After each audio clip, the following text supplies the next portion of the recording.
La Fabrique de l'information, François Saltiel.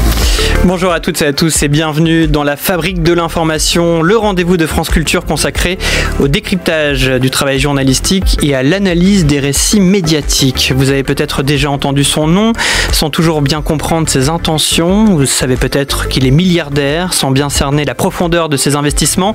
Il parle peu depuis la Belgique, où il s'est exilé pour fuir les impôts, et pour autant il tente de peser sur le débat public national en propageant un discours conservateur, libéral et réactionnaire. Son nom, Pierre-Édouard Stérin, 51 ans, est dans le top 100 des plus grandes fortunes françaises.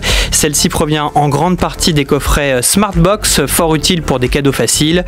Le journal L'Humanité a révélé l'an dernier son projet Périclès, une vaste opération à 150 millions d'euros sur 10 ans pour promouvoir l'union des candidats d'extrême droite et de la droite libérale conservatrice. Dans le sillon de cette ambition électorale, toute une galaxie de participation, des think tanks, des agences d'influenceurs, des écoles, des observatoires pour diffuser une vision du monde qu'il conviendra de bien définir entre évangélisation et inspiration libertarienne. Comme un Vincent Bolloré, il cherche à obtenir des titres de presse traditionnels, mais pour l'instant, il a échoué à mettre la main sur l'hebdomadaire Marianne, le groupe Bayard, mais il vient d'acquérir aujourd'hui avec d'autres valeurs actuelles. Bref, retour sur une histoire en cours, celle d'un milliardaire à l'assaut de l'opinion publique. Et pour en parler, trois invités en studio. Tout d'abord, Alice Barbe, bonjour. Bonjour. Vous êtes une activiste engagée, fondatrice de l'Académie des futurs leaders, et vous travaillez sur Pierre-Édouard Stérin depuis longtemps. Vous avez d'ailleurs cartographié ses investissements, un travail précieux devenu ressource pour des journalistes comme Thomas Lemayeux, bonjour. Bonjour. Vous travaillez à l'Humanité et vous êtes à l'origine des révélations du projet Périclès aux grandes dames du principal intéressé. Et votre enquête a eu un impact en éclairant auprès du grand public les intentions de cet homme réputé discret. Enfin, Laurent Mauduit complète ce plateau. Bonjour. Bonjour. Vous êtes également journaliste, cofondateur de Mediapart et auteur de Collaboration, enquête sur l'extrême droite et les milieux d'affaires aux éditions de la Découverte. Ça vient de sortir, l'occasion de mieux cerner ces liaisons dangereuses. Comme chaque semaine, nous avons le plaisir d'accueillir un journaliste de Courrier International, notre partenaire, qui veille, sélectionne et traduit le meilleur de la presse étrangère. Aujourd'hui, Daniel Bastard est au micro. Bonjour Daniel. Bonjour François, bonjour à tous. Pour un sujet consacré aux révoltes en Asie de la génération Z. La génération Z en cours en Asie, on en parle en fin de cette émission. Vous avez le programme complet de l'épisode 4 de La Fabrique de l'info. Un grand merci pour votre fidélité, vos retours qui sont précieux. Pensez d'ailleurs à vous abonner au podcast sur l'application Radio France ou à nous suivre en direct et en images sur la chaîne YouTube de France Culture ou son compte TikTok. Joséphine Reinhardt, qui prépare cette émission à mes côtés, lit tous vos messages et vous pouvez directement poser vos questions à nos invités. C'est parti. Cache pas son admiration pour Donald Trump ou Elon Musk, Pierre-Édouard Stérin. Son nom ne vous dit peut-être rien et pourtant il compte bien peser à la prochaine présidentielle en France. Je suis Pierre-Édouard Stérin, j'ai 50 ans, marié 5 enfants, je suis entrepreneur. Pierre-Édouard Stérin a fait fortune grâce au coffret cadeau. Il veut mettre son argent au profit de l'union des droites, de l'extrême droite. Nom de code Périclès, budget 150 millions d'euros sur une dizaine d'années. Ces 80 millions, on va les utiliser pour essayer de donner, de prêter ou d'investir sur des sujets utiles au redressement de la France et à la promotion du Christ. Son plan de bataille a un nom, Périclès. Un acronyme signifiant patriote, enraciné, résistant, identitaire, chrétien, libéraux, européens et souverainistes. Les talents, entre guillemets, qu'on m'a donné au sens biblique du terme, c'est un talent qui consiste à faire de l'argent. Et donc je vais continuer à faire de l'argent et je vais commencer à préparer également l'affectation de cet argent. Notre envie, c'est de pouvoir contribuer à un changement important de société dans les années qui viennent. Mais un premier caillou dans la chaussure, la commission d'enquête de l'Assemblée nationale sur l'organisation des élections, il a déjà snobé 3 convocations. J'ai atteint les objectifs que je m'étais fixés et donc il fallait que j'essaye de faire en sorte, lors de ce passage de vie terrestre, d'optimiser mes chances de devenir. Alors, l'homme est discret, il l'est de moins en moins depuis que les enquêtes et reportages éclairent son parcours. Néanmoins, il me semble important de revenir sur son arrivée dans le milieu des affaires. Je l'ai dit, il se place dans le top 100 des fortunes françaises. Thomas Lemayeux, comment s'est-il enrichi principalement, Pierre-Édouard Stérin? Alors effectivement, il s'est enrichi avec les dividendes de Smartbox, donc une entreprise dont il a acquis une franchise pour l'exploiter en France en 2003, avant de la racheter en 2007 et ensuite de délocaliser son siège en Irlande pour des raisons fiscales. On connaît les avantages fiscaux qu'offre Dublin aux multinationales. Lui-même s'est exilé en Belgique à cette époque, en 2012. Donc, au moment de l'arrivée de François Hollande, justement, au pouvoir. C'est-à-dire, il devait craindre les chars soviétiques sur les Champs-Élysées, ce genre de choses. Il est parti à Bruxelles à cette époque. Donc effectivement, sa fortune tient essentiellement, l'origine de sa fortune tient aux dividendes de Smartbox. Et donc cette entreprise qu'il n'a pas fondée, qu'il n'a pas inventée, dont il n'a pas inventé le concept, il a acquis une franchise, puis il l'a rachetée.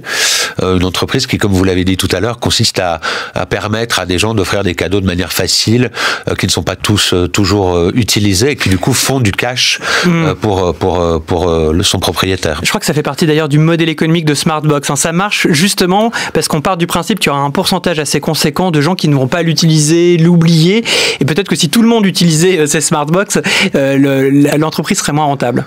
Oui, c'est ça. Oui, sans doute. C'est effectivement, les gens acquièrent un coffret cadeau, le payent, ça va dans les caisses de Smartbox, qui ensuite payent éventuellement les fournisseurs, les hôteliers, les restaurants, une fois que ces coffrets cadeaux sont utilisés.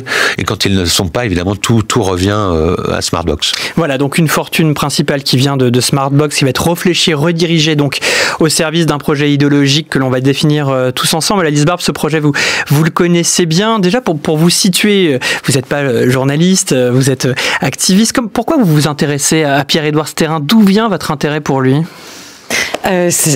Pierre-Édouard Stérin n'a pas inventé la bataille métapolitique de l'extrême droite et tous les outils que ces galaxies ultra-réactionnaires vont mettre en place pour prendre le pouvoir. Avant Stérin, il y avait déjà quelques écoles, quelques think tanks financés soit par des milliardaires, de millionnaires plutôt d'extrême droite, soit par des puissances étrangères comme la Russie ou des puissances américaines, le réseau Atlas, la Fondation Héritage. Ce qui m'a interpellé avec Pierre-Édouard Stérin, c'est déjà, je l'ai rencontré à travers le prisme de la philanthropie. C'est là qu'il a mis un pied. Quand plusieurs fondations philanthropiques qui financent habituellement des causes qui sont les miennes, l'accueil des réfugiés, les droits, l'égalité femmes-hommes et la démocratie, m'ont dit, attends, regarde, il y a un truc qui s'appelle le bien commun, le fonds du bien commun, va regarder. Et effectivement, c'est là que j'ai découvert le fonds du bien commun, et c'est là qu'il y a un lien avec les investissements de Stérin, parce qu'il reverse ses bénéfices à son fonds de dotation, le fonds du bien commun, qui vise à financer des associations qui sont supposées être d'intérêt général. Donc en partie sur fonds publics. Donc en partie nos impôts. Réaction de Laurent Mauduit, mais on va aller au bout justement. Donc vous étiez dans ce secteur de la philanthropie. Il y a ce nouveau personnage peut-être qui arrive à ce moment-là. En tout cas, on nous dit qu'il y a quelqu'un qui a investi beaucoup d'argent avec justement ce fonds. Il a déclaré lui-même dire je déshérite mes enfants et je donne tout au bien commun. D'ailleurs, moi-même à l'époque, je cherchais de l'argent. Je lui ai même écrit un message. C'est dire. Mais quand on creuse. Et vous avez obtenu, non? Non, jamais. Même pas de réponse, même pas de lecture. Mais évidemment, à l'époque, je dirigeais une organisation pour l'accueil des personnes réfugiées. Et quand on creuse un petit peu ce que fait le Fonds du bien commun, on n'y trouvera pas d'organisations qui défendent l'accueil des personnes réfugiées, ni d'organisations féministes. Ce qu'on va découvrir, en revanche, sont des organisations qui ont un but plutôt très, très, très catholique, plutôt lié à l'Église, des accueils pour des femmes qui vont être des mamans solo, par exemple. Ce qu'on ne dit pas, c'est qu'on aura peut-être préalablement dissuadé ces femmes d'avorter. On va retrouver des associations plutôt identitaires comme l'application Canto, qui aujourd'hui s'appelle Chantons. On avait vu cette vidéo d'Emmanuel Macron l'utilisant d'ailleurs, mais en fait c'est une application qui propose des chants essentiellement fascistes et pétinistes. Et donc on retrouve tout un pour ce qu'il montre, en tout cas, on retrouve tout un faisceau d'organisations qui, sous couvert de biens communs et bénéficiant de défiscalisation, vont être liées quand même à une certaine vision de la France. Je rappelle qu'il y a quand même beaucoup d'associations qui ont pu bénéficier de l'argent de ce fonds du bien commun, qui ne savaient pas forcément d'où venait la provenance, ni même les intentions de Pierre-Édouard Stérin, pour mettre un petit peu de nuance. Puis on va essayer de comprendre justement pas à pas ses intentions et quelle vision du monde il défend et comment justement il utilise différents outils pour le faire. Laurent Mauduit, donc je l'ai dit, vous avez sorti à l'instant, il y a quelques jours, cet essai qui parle des relations entre l'extrême droite et le milieu des affaires, et puis donc indirectement aussi des médias. Comment il se distingue justement, Pierre-Édouard Stérin, d'un Vincent Bolloré, par exemple, qui est lui aussi classé à la droite de la droite, qui est lui aussi quelqu'un qui va promouvoir les idées religieuses? Comment il se différencie? Leurs racines et la construction de leur groupe ne sont pas exactement de même nature. Vincent Bolloré était aussi un catholique ultra-conservateur, partisan de la théorie raciste et xénophobe du grand remplacement, mais c'est comment dire, il est très enraciné dans l'extrême droite française. Il a construit son groupe prenant d'assaut à la fin des années 80 la banque Rivaux, qui était la banque des coups tordus du RPR et de la France-Afrique, donc sur les décombres du capitalisme colonial français. Stérin, lui, a les mêmes convictions religieuses, mais plus ouvert aux vents extérieurs, et notamment c'est le seul grand patron ou milliardaire français qui dit « je suis libertarien », par analogie avec ce qui se passe aux États-Unis. Voilà, mais en même temps, ces nuances sont fines, puisqu'on les retrouve tous les deux dans des projets communs, on en parlera, les écoles de journalisme. Voilà, et la singularité de l'époque dans laquelle nous sommes, c'est qu'il y a des patrons d'extrême droite marqués, Bolloré, lui, mais il y a une porosité, et c'est ça, et pour compléter ce que disait Thomas Lemayeux tout à l'heure, pour raconter son parcours, ses culbutes financières, autour de Smartbox, autour de la fourchette, mais il y a aussi la fourchette qui était aussi une application pour obtenir des réductions dans différents... Des réservations dans les restaurants, qu'il a acheté puis revendu en faisant une très grosse plus-value, mais c'est la singularité de l'époque dans laquelle nous sommes. Il y a 20 ans, ces patrons d'extrême droite auraient été des moutons noirs pour leurs collègues du CAC 40 ou les grands patrons. Là, il y a une porosité. Je prends juste un exemple. Dans ses investissements, parfois, il a besoin d'argent complémentaire. Et par exemple, le fonds d'investissement Euraseo, l'appui et Euraseo qui est, c'est le plus grand fonds d'investissement français, à peu près 50 milliards d'euros d'actifs, qui a été créé à l'origine par la Banque Lazare. Donc la plus vieille banque d'affaires française, très chic, très installée dans la vie du capitalisme parisien.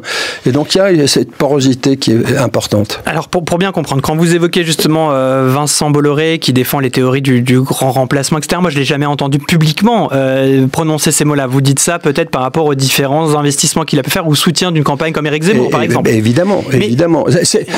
En fait, il dit qu'il était démocrate chrétien à l'origine, et je pense qu'il l'était sincèrement. Moi, je l'ai beaucoup côtoyé et rencontré comme journaliste il y a 10 ans, il y a 20 ans, et je pense qu'à la fin de sa vie, il y a une sorte de mutation intellectuelle, que Zemmour le convainc du grand remplacement, et que son combat, c'est le combat pour défendre l'Occident chrétien. Si je me permets cette nuance-là, c'est que peut-être la différence entre Vincent Bolloré et Pierre-Édouard Stérin, Vincent Bolloré donc va le faire peut-être indirectement en poussant, on va dire, quelqu'un comme Éric Zemmour qui, en lui-même, dans son programme, promeut les idées que vous venez d'évoquer, tandis que Pierre-Édouard Stérin, c'est beaucoup plus affirmé, surtout depuis que vous avez révélé le plan Périclès, mais on va dire qu'il l'exprime assez librement, qui mène justement un combat idéologique, politique.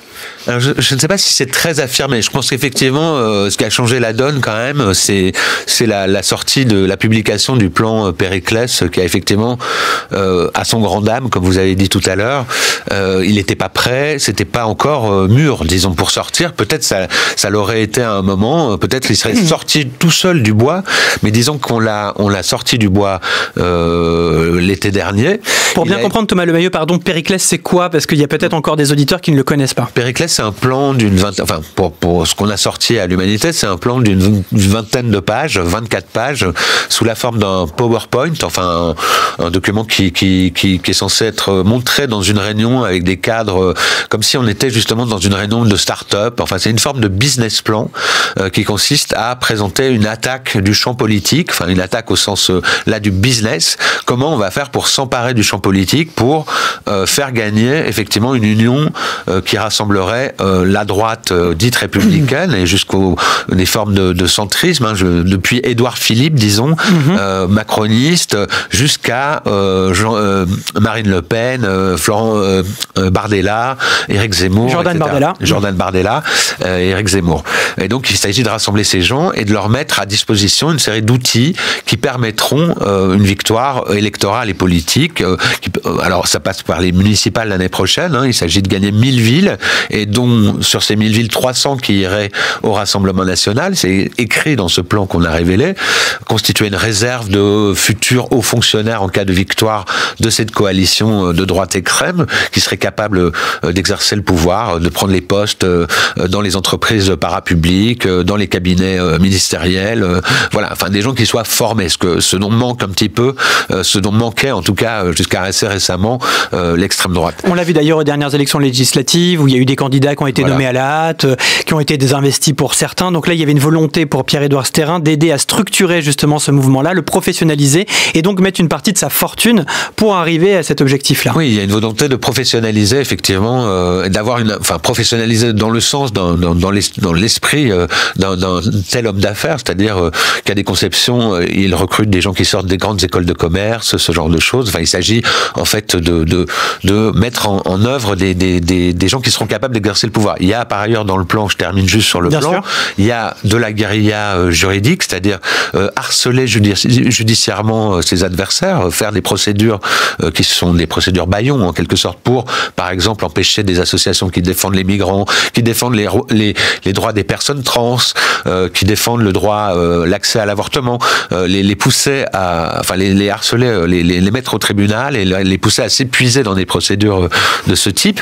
Et il y a encore d'autres types. Il y a la constitution de baromètres, d'observatoires, éventuellement l'achat d'un institut de sondage. Il s'agit de construire. Ce qui n'a pas été encore fait, hein, il me semble. Ça n'a pas été fait, semble-t-il. Pour le moment, ils utilisent un observatoire qui est financé directement par Périclès, qui a été même constitué en quelque sorte par Périclès. Avec l'argent de Périclès, c'est sans doute le plus gros projet de Périclès. Rappelez le nom de cet observatoire. Hexagone, et qui consiste en fait à utiliser des sondages, les commander, et pour, disons, orienter le débat public dans un certain sens. C'est par exemple eux qui ont dit, qui ont par exemple dit qu'aujourd'hui il n'y aurait aucune instabilité politique en France si les macronistes de droite, les LR et le RN s'alliaient. Donc on voit bien qu'en fait ça coïncide totalement avec le projet de Pierre-Édouard Stérin. C'est eux qui disent sur la taxe Zuckman que certes elle est là, pour les gens qui s'intéressent au sondage, elle est approuvée par 80% des Français, mais ne vous en faites pas, puisque la plupart des forces politiques n'en veulent pas, etc. Donc ils utilisent les sondages pour mettre le débat public dans un certain sens et l'orienter. Alors ça marche ou pas, hein, mais je veux dire pour le moment ça pèse quand même, ça produit des effets précisément parce qu'il y a les canaux Bolloré qui eux sont capables de récupérer tous ces nouveaux interlocuteurs financés par Pierre-Édouard Stérin. Et en faire justement une caisse d'amplification. Mais c'est intéressant justement de déconstruire et de comprendre comment fonctionne ce récit-là, parce que il est assez subtil. Il y a différents rouages, on le voit bien, Alice Barbe, entre eux justement des observatoires, peut-être des instituts de sondage ou des observateurs qui commandent des sondages, des médias qui vont reprendre justement ces éléments. On sent qu'il y a une volonté d'être actif sur tous les rouages finalement de la naissance d'un récit. Et surtout, tout ça est très complémentaire. Il a son fonds d'investissement Otium Capital, dans lequel il dit avoir placé plus d'1 milliard d'euros. Le fonds du bien commun, dans lequel il reverse des bénéfices, 40 millions il y a 2 ans, 80 millions en 2024. C'est 2 fois la Fondation Total et 4 fois la Fondation BNP, hein, quand même. C'est énorme dans la philanthropie française. Et Périclès. Après, il l'a pas vu venir, les révélations que tu as fait, Thomas, il l'a pas vu venir. Mais je pense qu'il commençait déjà à travailler dessus sur son image publique, parce que ça se voyait. Le fonds du bien commun, il y avait quand même des articles et finançait des instituts comme l'Institut de formation politique d'Alexandre Peset, qui existe depuis plus d'une vingtaine d'années et qui vise à former des cadres politiques. Et quand on regarde la tendance de ces cadres, depuis 5 ans, c'est plutôt Zemmour et puis un petit peu plus Bardella ces derniers temps. On parle de 5000 personnes qui seraient passées par cet institut et dont une très grande majorité ces 5 dernières années, qui sont aujourd'hui députés, mais surtout qui sont aujourd'hui aujourd'hui collaborateur parlementaire pour le Rassemblement national, mais aussi pour le mouvement de Ciotti. Donc ça se voit. C'est ça qui est intéressant aussi, peut-être, c'est quels sont peut-être rappeler les liens très clairs, établis, factuels, objectifs de la porosité entre Pierre-Édouard Stérin et justement l'extrême droite française, parce que j'ai pu lire à droite à gauche qu'il avait été d'ailleurs assez déçu du personnel politique en général, qu'il a rencontré différents interlocuteurs qui vont, comme vous le disiez, de la droite à l'extrême droite, qu'il a cette petite habitude de noter chaque personne qu'il rencontre entre 0 et 10 et qu'il n'a pas forcément mis des 10 partout. Mais on sait qu'il y a des gens qui sont passés par Édouard Stérin et qui travaillent aujourd'hui avec le Rassemblement national ou inversement. Et des salariés qui étaient des salariés du Fonds du bien commun, qui travaillent aujourd'hui avec le Rassemblement national, notamment je pense à une des salariées, Alix Pani, dont l'époux a été, comme par hasard, investi aux dernières législatives, qui a gagné et qui est aujourd'hui un député, qui participe d'ailleurs aux tentatives d'intimidation sur tout ce qui est guérilla juridique et guérilla médiatique. Je pourrais peut-être revenir dessus, mais à l'occasion, moi j'ai participé à la mobilisation pour quitter X, qui s'appelait Hello Quit X.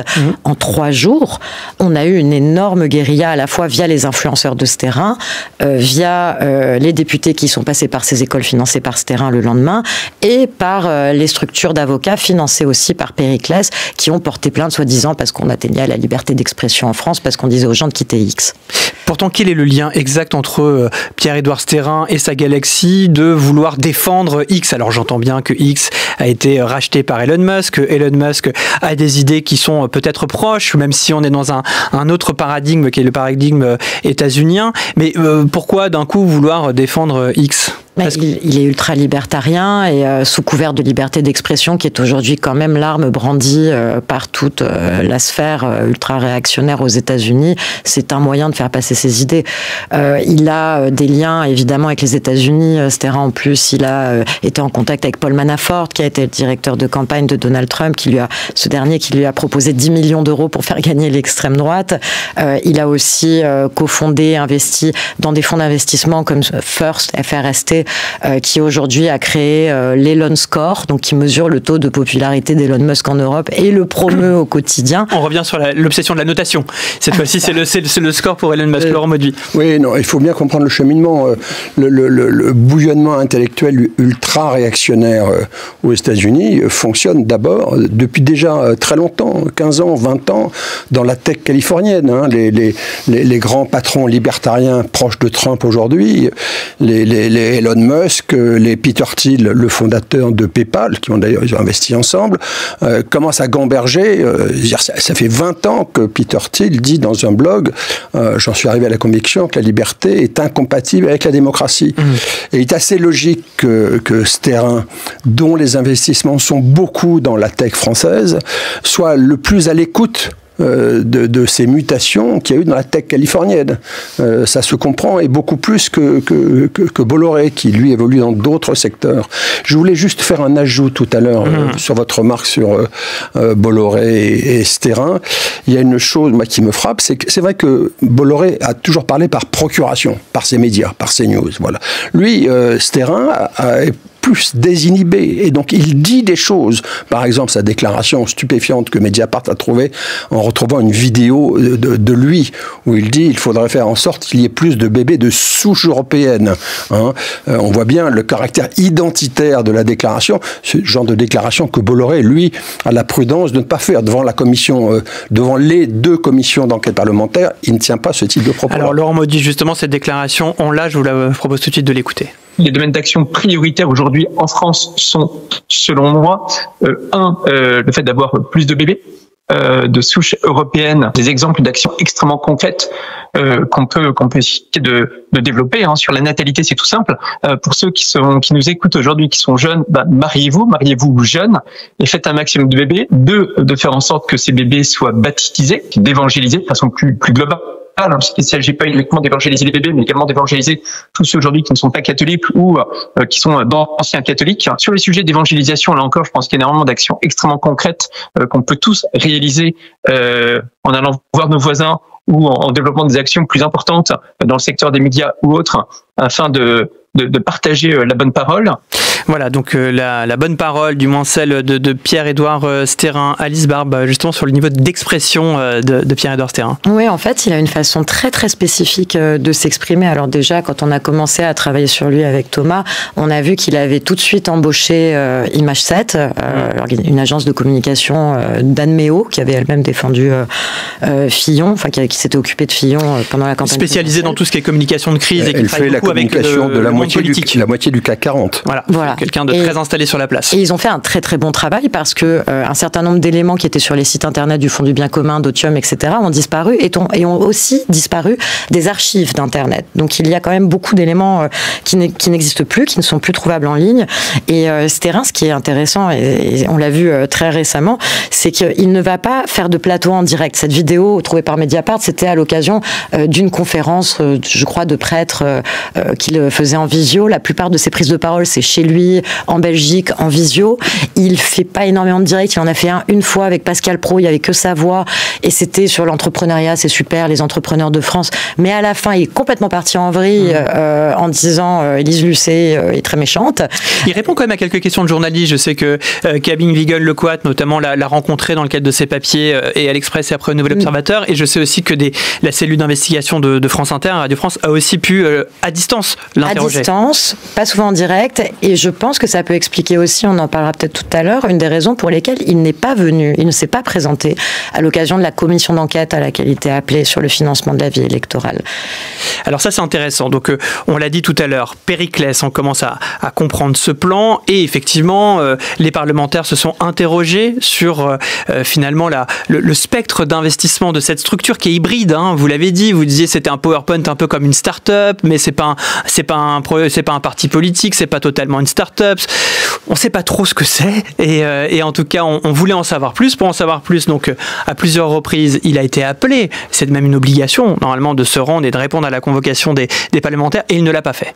Oui, Thomas Lemayeux. Je crois que maintenant, du coup, il est poursuivi en fait pour ne pas. Enfin, je pense que là, c'est un délit pénal de ne pas se présenter. Voilà, avec quelques milliers d'euros d'amende, mais c'est pas non plus énorme. Et 2 ans de prison, 2 ans de prison potentiellement. Hein. Donc effectivement, le fait de ne pas être venu à 3 reprises, d'avoir refusé, esquivé les convocations de cette commission d'enquête parlementaire, voilà, et qu'il a par ailleurs nargué, hein, puisqu'il est allé sur CNews au moment de la dernière convocation, enfin une demi-heure avant, dire en visio, effectivement, depuis son bureau en Belgique sans doute, qu'il n'allait pas venir permettre à des députés de faire les marioles, les imbéciles, avec des dizaines de journalistes avec eux. Il a invoqué des raisons de sécurité pour son déplacement. Oui, voilà, il a utilisé, disons, des menaces qui avaient été collées quelques semaines plus tôt à Tours, qui était dans le cadre d'une protestation contre la nuit du bien commun, qui sont ces galas de charité qu'il organise, qu'il a cofondé. Voilà, donc il y avait des gens qui avaient appelé, qui avaient écrit Stérin décapitation, et du coup il a voulu avancer l'idée qu'il pouvait être menacé très très directement physiquement dans les locaux de l'Assemblée nationale. Oui, donc effectivement cette manière de communiquer, enfin de s'exprimer, elle est très travaillée. Moi je trouve effectivement que c'est quelqu'un de plutôt rare. Hein. Bien sûr, quelques journalistes sont parvenus à le rencontrer. Je leur tire mon chapeau. Moi, j'ai essayé encore très récemment de le faire et il m'a claqué la porte au nez, disons. Faut dire que vous sortez le plan Périclès avant lui. Oui. Là, c'était à vrai dire. Enfin, je sais pas si on doit aborder cette question, mais vous avez peut-être vu qu'il a, en l'occurrence, utilisé mon nom, mon patronyme, pour créer une nouvelle holding en Belgique dans laquelle il a placé 1,4 milliard d'euros. Ce qui signifie d'ailleurs que, contrairement à ce qu'il dit depuis des années, il a encore la main totalement sur son patrimoine. Donc il n'a pas perdu le contrôle de son patrimoine. C'est lui qui Juste pour que nos éditeurs comprennent bien, donc suite à vos révélations de l'affaire Périclès, qui je l'ai dit a fait grand bruit, forcément votre nom a été bien identifié. Et donc très récemment, votre patronyme est devenu le nom d'une de ces holdings. De sa holding de tête, en fait, c'est-à-dire la holding qui contrôle toutes ces holdings belges. Donc c'est la holding avec laquelle il finance Périclès, qui s'appelle Graal. Sa holding historique, elle s'appelle BAD 21, ça voulait dire base à défendre. C'était une référence à un programme survivaliste, hein, ce qui dit aussi l'imaginaire dans lequel il est. Donc effectivement, il a accolé mon nom, disons, et il n'a pas simplement fait ça, il m'a écrit personnellement pour 15 jours après que je l'ai découvert, pour s'en vanter, quoi. En vous disant quoi? Non, il vous a écrit quoi? Une lettre, un mail? Il m'a écrit un mail un soir, un jeudi soir, à 21h40, en me disant, voilà, cher monsieur, vous vous intéressez beaucoup à mes activités depuis des années, donc j'espère que vous apprécierez le nouveau nom que j'ai donné à ma holding de tête. Vous pouvez le découvrir en ouvrant la pièce jointe. Et je trouve que j'avais pas besoin d'ouvrir cette pièce jointe pour savoir ce que ça pouvait être.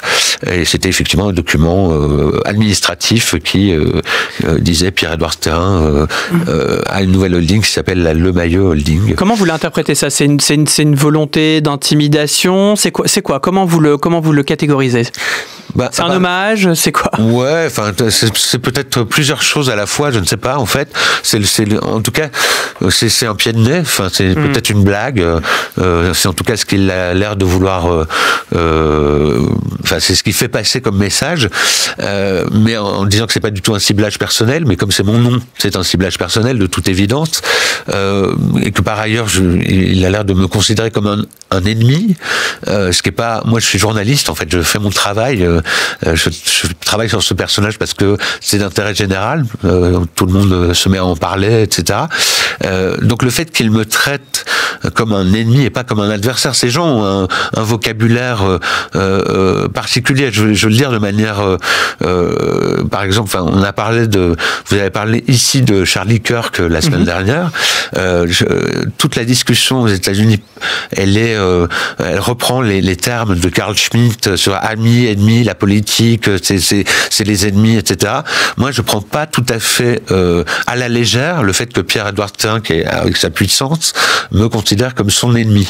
Moi, je suis journaliste, donc c'est sans doute une blague et un pied de nez, mais il y a un ciblage personnel. Vous vous sentez menacé? Non, là, je ne sens pas de menace concrète, mais je sens que je suis ciblé et que ce discours sur les ennemis, on parlait tout à l'heure de l'Institut de formation politique. Il se trouve que, par exemple, Alexandre Peset, qui est la tête de pont des réseaux entre Pierre-Édouard Stérin et les Américains, la Heritage Foundation, ce genre de choses, se vantait ces derniers jours que la promotion de son dernier séminaire, c'est-à-dire des formations de 2 jours pour effectivement des gens qui sont de droite et d'extrême droite, porte le nom de Charlie Kirk. Je veux dire, à partir du moment où ces gens apportent cette conflictualité qui est devenue quand même extrêmement violente, qui vient des États-Unis, l'apporte ici, moi je prends pas tout à fait ça non plus, je suis assez tranquille, mais disons que je reste prudent. Voilà. Soit on est avec lui, soit on est contre lui, si on comprend bien ce que vous dites. Laurent Mauduit. Thomas Lemayeux, qui a fait un travail formidable d'investigation, parle, je trouve, avec modestie de son travail. Il faut quand même dire les choses telles qu'elles sont. Bolloré a construit un univers médiatique avec des médias qui professent la haine, et la plupart des syndicats de journalistes, dans le cas de Thomas, comme les sociétés de journalistes qui ont fait des communiqués, ont interprété l'appellation de son fonds sous le nom de Lemayeux comme une mesure d'intimidation. On est dans une époque où les journalistes qui font honnêtement leur travail sont la cible. Alors, chacun à sa façon, il y a 1000 façons, mais on sait que Bolloré est très procédurier, on a beaucoup de mal à écrire sur lui sans être confronté à des procédures bâillons, c'est-à-dire des procès juste pour intimider et faire taire. On est dans la même galaxie d'intimidation entre Bolloré et Stérin. Ce sont des pratiques, les formes se diffèrent, mais le but est le même. Pour faire taire. Pourtant, quand j'écoute Pierre-Édouard Stérin, on l'a d'ailleurs entendu dans le montage qui a été fait par notre réalisatrice Camille Maty, il dit qu'il veut devenir un saint. C'est vraiment son objectif. Et pour devenir un saint, il faut qu'il fasse le bien. D'ailleurs, c'est pour ça qu'on appelle ça le fond du bien commun. Et donc lui, il dit, finalement, mon argent, je ne vais pas le donner aux impôts, puisque je n'ai pas de confiance finalement dans la manière dont l'État français utilise ses impôts. Et là, on revient justement à la notion un peu libertarienne, c'est-à-dire que l'État doit juste être cantonné au pur aspect régalien, et encore, il y a quand même une volonté de s'affranchir de l'État. Et lui serait mieux que l'État français comment utiliser cet argent. Et c'est pour ça d'ailleurs qu'il pense utiliser cet argent pour faire le bien. Donc quand on veut faire le bien, généralement, on ne cherche pas à détruire l'autre. Alors, c'est vrai que tout à l'heure, vous avez passé un extrait de cette conférence qui a fait un peu scandale cet été, effectivement, sur laquelle Mediapart a écrit en premier, mais qui est donc datée du mois de juin. C'est une conférence qui a été donnée à l'Institut du Bon Pasteur, c'est-à-dire une congrégation traditionnaliste dont la figure de proue est l'abbé Mathieu Raffray, qui prône un catholicisme viril. C'est quelqu'un qui s'affiche avec des fusils, ce genre de choses. Et moi, je pense que nos auditeurs devraient écouter cette conférence en entier, en fait, parce qu'elle est exemplaire et elle nous intéresse aussi ici, puisque on est dans la fabrique de l'information. Il est beaucoup question de médias, de journalisme, et Pierre-Édouard Stérin dit à un moment que les médias sont gangrénés par le camp du mal. C'est pour ça que quand je parle d'ennemis, enfin je veux dire d'adversaires, enfin de gens qui ne sont pas justement des adversaires mais des ennemis, cette conception effectivement du bien, du mal, et le mal c'est Satan, c'est le diable en fait. Nous sommes, enfin on pourrait être comparé à ça. C'est très exemplaire de la manière dont il conçoit les choses, et c'est vrai que dans cette conférence, il est question de comment il se positionne aujourd'hui sur les médias. Est-ce que le champ médiatique finalement est plus ouvert aujourd'hui aux idées traditionnalistes, aux idées de Pierre-Édouard Stérin? Il parle avec un journaliste, le débat est animé par un journaliste de France Catholique, le premier journal qui a été acheté par Bolloré. Il y a Gabrielle Cluzel, qui est la dirigeante de Boulevard Voltaire, donc quelqu'un d'assez marqué, qui est sur tous les plateaux Bolloré en permanence, et qui dit leur camp est en train de marquer des points, qu'il est aujourd'hui beaucoup plus simple pour eux de faire valoir leurs idées, de faire valoir leur vérité, ce qu'ils appellent des vérités, c'est-à-dire grosso modo des petits témoignages recueillis dans les cafés du commerce. Par exemple, Gabrielle Cluzel parle d'un enseignant à qui les élèves auraient empêché de donner un cours sur un tableau de Courbet parce qu'il y avait une croix dessus, ou d'un huissier qui aurait constaté dans les vestiaires de la RATP qu'ils étaient transformés en mosquée. On est sur des choses qui sont totalement inventées, je veux dire, ou en tout cas gonflées. Je veux dire, toute cette fabrication du journalisme, et c'est à ça que travaille Pierre-Édouard Stérin. Vous avez dit tout à l'heure qu'il a racheté ce matin Valeurs Actuelles. On peut imaginer que ça ne changera pas radicalement la ligne en tant que telle. On verra d'ailleurs si le rachat va au bout, mais parmi les deux partenaires avec qui il y en a un qui s'appelle Alexis Caude, qui est le mari de Alexandra Henrion Caude, qui est une complotiste anti-vax, ancienne généticienne de grand talent, mais que la crise du Covid a fait complètement déraper sur les délires qu'on peut voir à l'œuvre en fait aux États-Unis chez Trump. Et donc on verra ce que ça donne sur le journal. Peut-être la menace finalement pour Valeurs Actuelles ne sera peut-être pas ce terrain parce que ça correspond à leurs idées, mais plus de les voir glisser vers une forme de complotisme, ce genre de choses. Et donc tous les autres médias dans lesquels il investit, c'est des petites choses. C'est des petites choses, même si tout de même, puisqu'on parle de médias, Alice Barbe, on a vu justement qu'il avait voulu racheter Marianne, je l'ai dit en préambule de cette émission, et ça a échoué. C'est-à-dire que la mobilisation aussi peut-être de la rédaction a fait qu'il n'a pas pu s'emparer de l'hebdomadaire Marianne.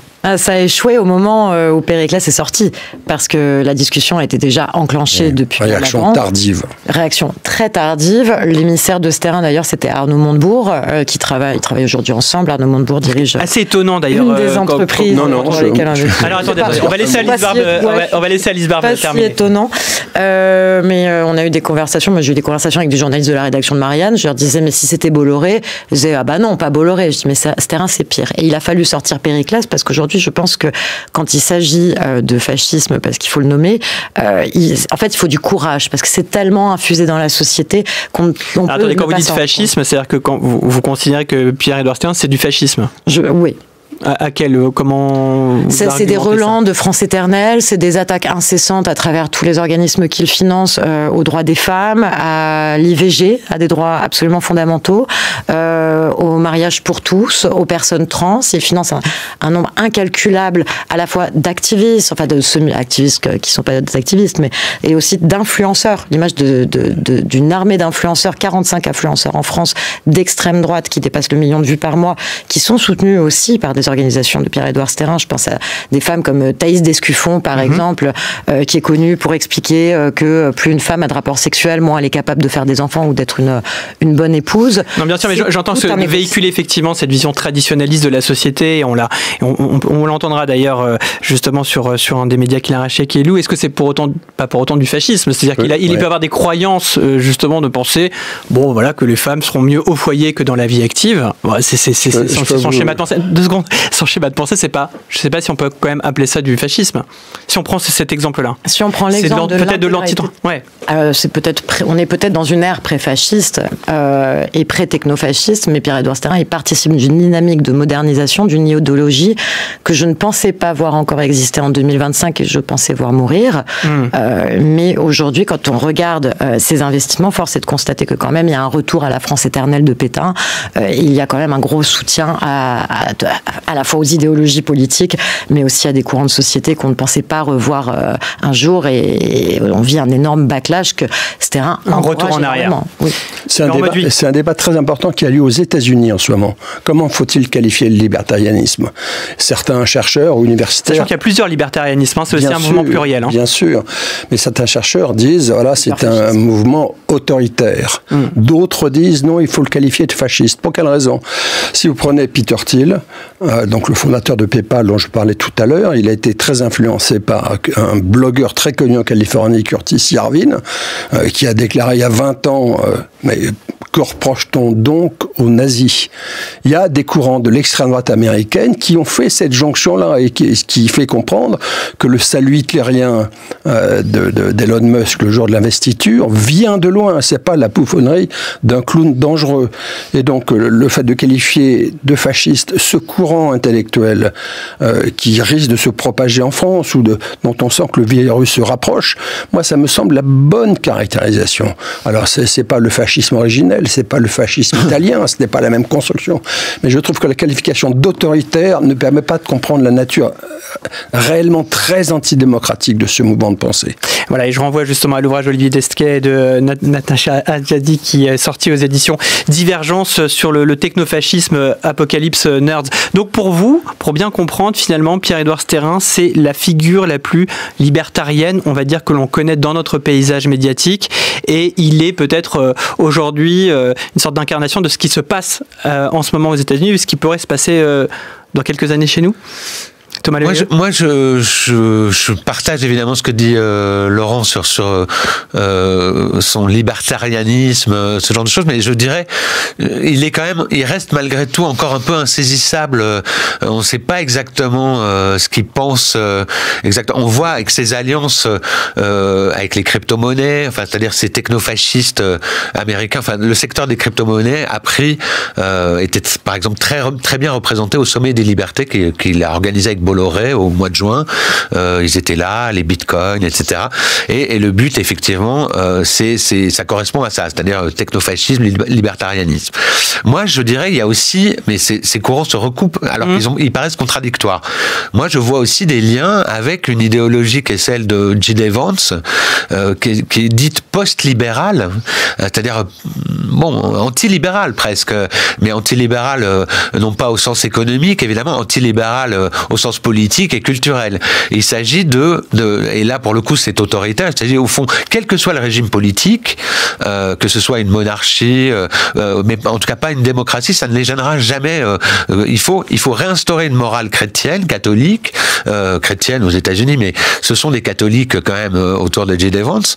Réinstaurer cette morale pour donc sur les questions d'avortement, sur les questions de genre, enfin leurs obsessions qui sont quand même extrêmement fortes, qui en France arrive, et on se demande un peu pourquoi, parce que quand même on est assez éloigné sur ces questions, mais sur la question du fascisme aussi en tant que tel, moi je voudrais dire qu'en début d'été, je suis allé assister à un spectacle à Moulins qui s'appelle Murmure de la Cité, dont je crois qu'il en a été question, y compris sur cette antenne, il y a eu des débats avec des historiens qui ont dit que c'était un spectacle révisionniste, etc.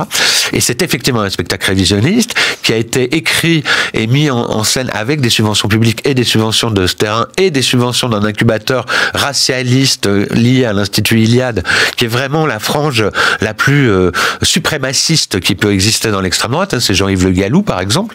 Donc ces gens ont mis en scène et écrit un spectacle qui commence avec 5 minutes de croix gammée qui s'affiche sur les murs d'un musée public. Alors on nous dit que c'est parce que on représente l'occupation, tout ça. Mais enfin, quand on sait que les auteurs de ce spectacle sont des admirateurs de Brasillac, de Bardèche, c'est-à-dire d'écrivains collaborationnistes, fascistes, qui ont été fusillés. Enfin, Brasillac a été fusillé, Bardèche a pu continuer ses activités, notamment en devenant révisionniste, etc. Je veux dire, effectivement, le lien existe. Moi, c'est vrai que j'avoue que moi, j'ai commencé à m'intéresser à Pierre-Édouard Stérin il y a 2-3 ans. Effectivement, je me suis dit, c'est un philanthrope, chrétien, catholique. Il veut devenir saint. Au fond, il finance des causes réactionnaires. Au fond, mais c'est vrai que c'est pas des fascistes. Enfin, je me suis dit ça. Mais plus on cherche, plus on le voit apparaître, en lien avec des gens qui sont des fascistes. Donc il y a un moment où il faut que tous les gens qui sont prêts à prendre l'argent de Pierre-Édouard Stérin ou à faire des compromis avec lui, à un moment il faudra qu'ils choisissent. Ce sera les fascistes ou autre chose. Alors justement, on parle de l'argent de Pierre-Édouard Stérin. On a bien cheminé depuis justement ces smartbox jusqu'à la manière dont tout cet argent a été fléché. On a parlé des médias traditionnels, je l'ai dit avec Marianne, qui n'a pas réussi à obtenir. On aurait pu aussi parler du groupe Bayard, où il a voulu installer justement un de ses très proches à la tête justement de ce groupe Bayard. Là aussi, ça ne s'est pas fait totalement comme il l'avait prévu. On a appris aujourd'hui qu'il vient de racheter Valeurs Actuelles. Pas très étonnant, puisqu'on a une ligne éditoriale qu'on va dire déjà plus proche de ses idées que ne l'était Marianne ou que ne l'aurait pu l'être Marianne. Mais il investit également dans l'espace numérique, dans le champ numérique. Vous avez parlé d'agences d'influenceurs. Il y a aussi des comptes. On peut parler de Néo, qui est très présent justement sur les réseaux sociaux, qui va promouvoir une sorte de France des terroirs. Et puis on a aussi Lou, qui est un autre média et qui s'intéresse à la question du genre. On écoute tout de suite un extrait. J'adore la maternité, j'adore être enceinte. J'ai du mal à me dire à 33 ans, ma fonction de reproduction est terminée, je ne porterai plus la vie. Salut Lou, je suis Agathe Vérac et aujourd'hui on va parler du deuil de la maternité. C'est le fait de se dire que l'on n'aura plus d'enfants. Et ça peut toucher deux personnes, donc à la fois les personnes ménopausées qui, là, pour le coup, se disent ce n'est plus possible. Et moi, je parle encore plus des femmes qui peuvent physiologiquement encore tomber enceintes, avoir une grossesse et qui se disent quand même, en fait, là, je n'en aurai plus pour différentes raisons. Et pour autant, se disent c'est quand même dur d'accepter de dire que je ne porterai plus la vie. C'est un peu une nouvelle crise identitaire où on doit réapprendre à être de nouveau une autre femme. On a d'abord appris à être mère, ça nous a un peu chamboulé au niveau de notre identité. Et puis quand on retrouve un peu d'espace et qu'on se dit, en fait là, il se passera plus rien dans mon ventre, eh bien ça peut aussi être difficile de se dire, maintenant qu'est-ce que je fais, qui je suis, comment j'occupe mon temps. France Culture, la fabrique de l'information, François Saltiel. La fabrique de l'information et aussi l'analyse des récits médiatiques. On est en train de comprendre comment justement celui de Pierre-Édouard Stérin s'installe dans le paysage français. Nous sommes en compagnie de Laurent Mauduit, qui est journaliste, tout comme Thomas Lemayeux et Alice Barbe. Alice Barbe, j'ai cité quelques justement exemples. Vous êtes activiste et la fondatrice de l'Académie des futurs leaders. Vous en parlerez d'ailleurs tout à l'heure. C'est assez subtil aussi la manière dont il va investir ces différents espaces, parce que il va mettre un peu d'argent dans ces médias-là, il va essayer de se les réapproprier, il y a ces influenceurs. On sent qu'il a pris conscience très tôt justement que l'espace numérique informationnel était un levier d'action important pour la propagation de ses idées. Et au-delà de la propagation des idées, une capacité de mobilisation très forte. N'oublions pas que Trump a une armée de trolls uniquement parce que son ancien conseiller Steve Bannon, à l'époque, avait créé Breitbart Tech, qui travaillait chez Breitbart, qui est l'ancêtre de Cambridge Analytica, et avait identifié le fait que tous les gamers n'avaient pas de communauté politique et avait instrumentalisé ces gamers dans les années 2010 pour en faire les armées de trolls.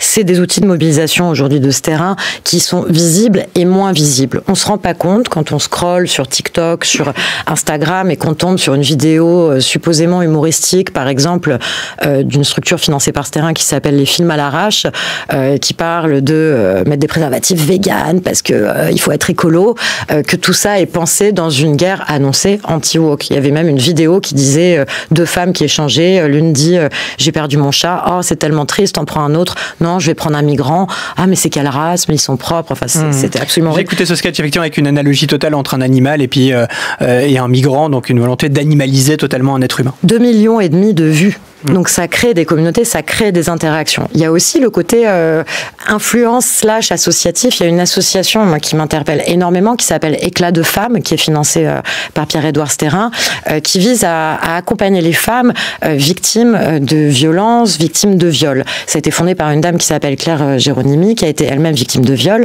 Sauf que ce qu'elle dénonce, c'est les viols commis par des personnes sous OQTF.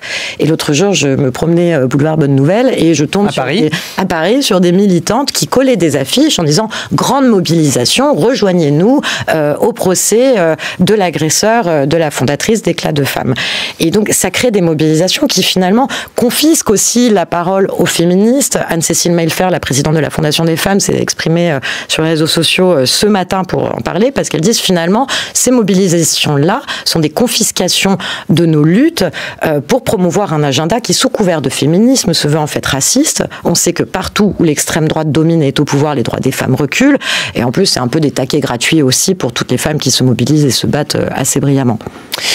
Laurent Mauduit, quand on s'intéresse aux affaires de Pierre-Édouard Stérin, encore une fois, assez compliqué à analyser dans leur ensemble. Il y a beaucoup de fonds d'investissement, il y a beaucoup de structures, il y a beaucoup d'intermédiaires. Parfois, on sait qu'il investit, mais c'est quelques milliers d'euros d'ici. Puis pour d'autres, ça peut être des montants plus importants. Mais on a lu récemment qu'il avait des problèmes financiers. J'ai pu lire ça dans la presse, qu'il gagnait moins d'argent, qu'il y avait des volontés de rachat d'entreprises ou de vente d'entreprises qu'il n'a pas pu faire. Quel est l'état finalement de ces finances et de sa capacité réelle d'investissement? Écoutez, j'ai du mal à vous le dire. Il y a eu un article, c'est Libération, qui suggère qu'il rencontre des difficultés politiques. Ce que dit Thomas... Financières, pardon. Ce que dit Thomas sur le capital détenu dans son fonds, dans sa holding de tête, fait qu'on peut légitimement douter. Et le second doute que j'ai, c'est ce que je vous disais, c'est qu'il est appuyé par une partie du capitalisme parisien, qui est en partie solidaire. Il y a des co-actionnaires, donc j'aimerais avoir d'autres indices pour aller dans le même sens que Libération. C'est vrai que ces quelques articles sont révélateurs de... Je ne sais pas effectivement moi s'il a des difficultés financières, mais ce qui est sûr, c'est que tout ce qui touche, pour le moment, enfin maintenant qu'il est identifié, ça marche pas très bien, quoi. Je veux dire, il a passé l'été, par exemple, tout l'été, il y a eu des articles dans la presse quotidienne régionale, parce qu'on avait révélé au début du mois de juillet que, avec sa holding historique belge, donc pas celle qui porte mon nom désormais, mais il avait pris des parts dans une entreprise qu'a lancé un de ses partenaires avec lequel il avait cofondé la Nuit du Bien Commun, donc une entreprise qui compte faire des fêtes populaires, des fêtes traditionnelles, une franchise de fêtes populaires en France, et qui a créé un label qui s'appelle Les Plus Belles Fêtes de France, avec lesquelles qui a labellisé des fêtes dans tout le pays.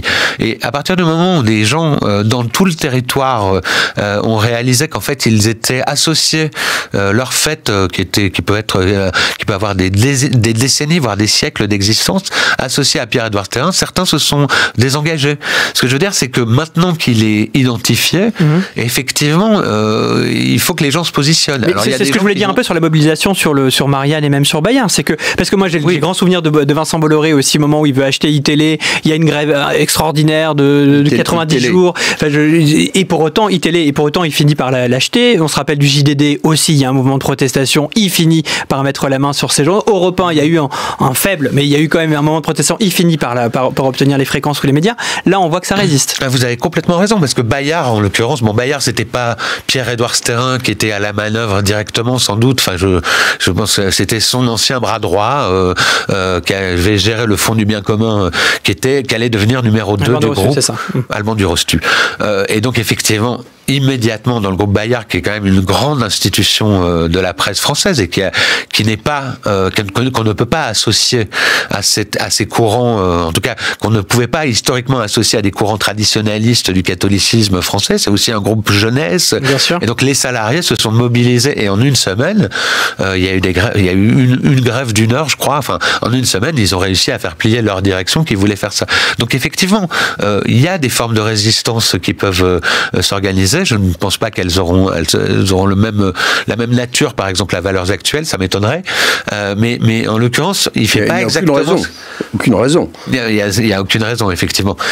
Mais effectivement, quand il apparaît, et dans des milieux qui peuvent être des milieux qui sont pas des milieux de gauchistes ou d'extrême gauche, ou voire de gauche, je veux dire, il y a quand même des réticences. Et dans l'Église catholique, en l'occurrence, après l'épisode Bayard, le représentant de la congrégation des Assomptionnistes, qui sont les détenteurs du capital de Bayard, a dit un mois plus tard que la place que Bolloré et Stérin occupaient aujourd'hui aujourd'hui dans l'Église étaient extrêmement gênantes. Ils polluaient le débat avec leur argent. Enfin, je veux dire que quelqu'un comme lui, qui précisément n'est quand même pas non plus quelqu'un de l'ultra-gauche, se mette à dire ça, ça veut dire qu'il y a des formes de résistance. Il y a bien sûr des formes dans l'Église de résistance des catholiques, des chrétiens de gauche, comme on dit, mais qui sont aujourd'hui quand même assez résiduelles.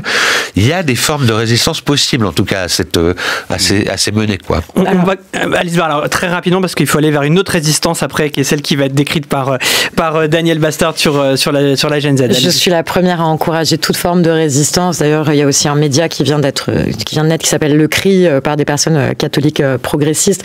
Mais malheureusement, je diverge un petit peu sur le fait que tout ce qui touche peut potentiellement se casser la gueule. C'était le titre du Nouvel Obs. Parce qu'aujourd'hui, il y a des entreprises qui sont des proxys de Pierre-Édouard Stérin qui font de l'investissement. Je parlais de First, FRST, le cofondateur de Payfit, d'une entreprise de logiciels RH.